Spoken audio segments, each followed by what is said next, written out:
નર્મદા જિલ્લાના તિલકવાડા ગરુડેશ્વર અને રાજપીપળામાં આમ આદમી પાર્ટી દ્વારા ધારાસભ્ય ચૈતર વસાવાનું શક્તિ પ્રદર્શન કરવામાં આવ્યું હતું। ધારાસભ્ય ચૈતર વસાવાની હાજરીમાં તિલકવાડા ગરુડેશ્વર અને રાજપીપળા તાલુકાના ઉમેદવારોએ ફોર્મ ભર્યા હતા। દરમિયાન યોજાયેલી આપની રેલીમાં હજારો લોકો ઉમટી પડ્યા હતા।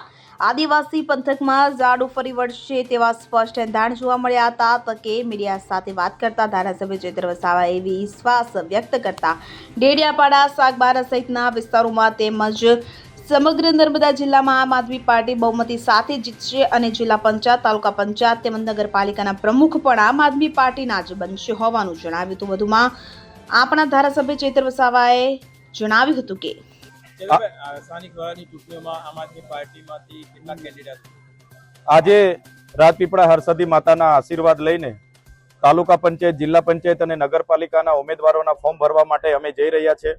ત્યારે જે પ્રકારે લોકોનો ઉત્સાહ જોઈને લોકો જે પ્રકારે અમને આશીર્વાદ આપી રહ્યા છે, સહકાર આપી રહ્યા છે, એના પરથી લાગી રહ્યું છે કે આ વખતે ચોક્કસ આમ આદમી પાર્ટી નર્મદા જિલ્લા પંચાયત, નર્મદા જિલ્લાની તમામ તાલુકા પંચાયત અને નગરપાલિકામાં પૂર્ણ બહુમત સાથે પોતાના પ્રમુખ બેસાડશે એવો અમને વિશ્વાસ છે।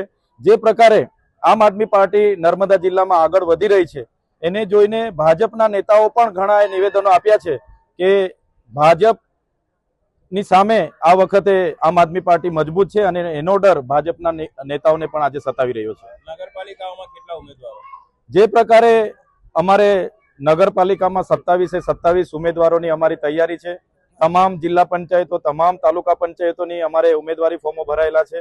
ત્યારે ચોક્કસ પ્રમાણે અમે માનીએ છીએ જે પ્રકારે અમારા ઉમેદવારોમાં ઉત્સાહ છે અને લોકોનો સહકાર મળે છે ત્યારે એ વિજય તરફ અમે વધીશું અને પૂર્ણ બહુમતી સાથે તમામ બેઠકો અમે જીતીશું। કોંગ્રેસના ઉમેદવારો પણ નથી મળતા। આજે જોયું હશે તમે, શરૂઆતમાં કોંગ્રેસ અને ભાજપ સાથે મળીને અહીંયા રાજ કરતા હતા।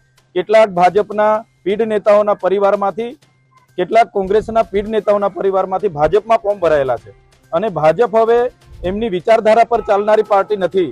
જૂના લોકોને સાઇડલાઇન કરવામાં આવ્યા છે, સાંસદ શ્રીને પણ આમાં સાઇડલાઇન કરવામાં આવ્યા છે, જે બતાવે છે કે આમ આદમી પાર્ટી નર્મદામાં મજબૂત છે અને મજબૂતાઈથી આ ચૂંટણી જીતી રહી છે। રાજપીપળા નગરપાલિકામાં ભાજપના ઉમેદવારોને ફોર્મ ભરાઈ દીધા, મેન્ડેટની એમપીમાં બધા જે પ્રકારે આમ આદમી પાર્ટી જે સારી દિશામાં આગળ વધી રહી છે એનો ડર નર્મદા જિલ્લામાં ચોક્કસ ભાજપને સતાવી રહ્યો છે।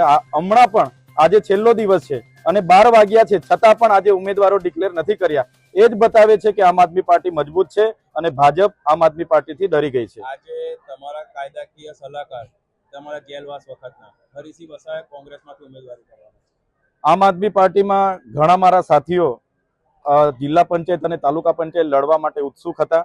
અમારી મર્યાદા હતી, અમારી પાસે એક મેન્ડેટ હતો, તો બેમાંથી અમને એક જણને ટિકિટ આપી છે, તો થોડી નારાજગી અમારા આગેવાનોમાં પણ છે, પણ વિચારધારા અમારી એક છે। બધા સાથે રહીને આગળ વધ્યા છે। આવનારા દિવસોમાં એમને પણ મનાવી લઈશું અને સાથે રહીને અમે આગળ વધીશું। લાસકાંડ વાળા સંજય વસાવાને મંડાળાથી ટિકિટ આપી છે જિલ્લા પંચાયતની, આપના કોઈ ઉમેદવાર એની સામે ઉભી રહેશે? ચોક્કસ મંડાળા જિલ્લા પંચાયતમાં જે પ્રકારે ગ્લાસના નામે 307 લગાડીને મને 80 દિવસની જેલવાસ ભોગવવાનો વારો આવ્યો છે, જનતામાં આક્રોશ છે। આજે પણ ડેડિયાપાડામાં મને પ્રવેશબંધી ફરમાવી છે, ત્યારે ભલે મને ડેડિયાપાડાથી બહાર કાઢવામાં આવ્યા છે પણ અમે ડેડિયાપાડાના લોકોના દિલમાં વસીએ છીએ, ત્યાંથી બહાર નહીં કાઢી શકે અને ડેડિયાપાડા, સાગબારા, ચિગદા તાલુકા પંચાયત પૂર્ણ બહુમતીથી અમારી બને છે અને ડેડિયાપાડા વિધાનસભાની 11 જિલ્લા પંચાયત આમ આદમી પાર્ટી જીતે છે। સાથે જ નર્મદા જિલ્લાના તમામ બેઠકો પર આમ આદમી પાર્ટી જીતે છે।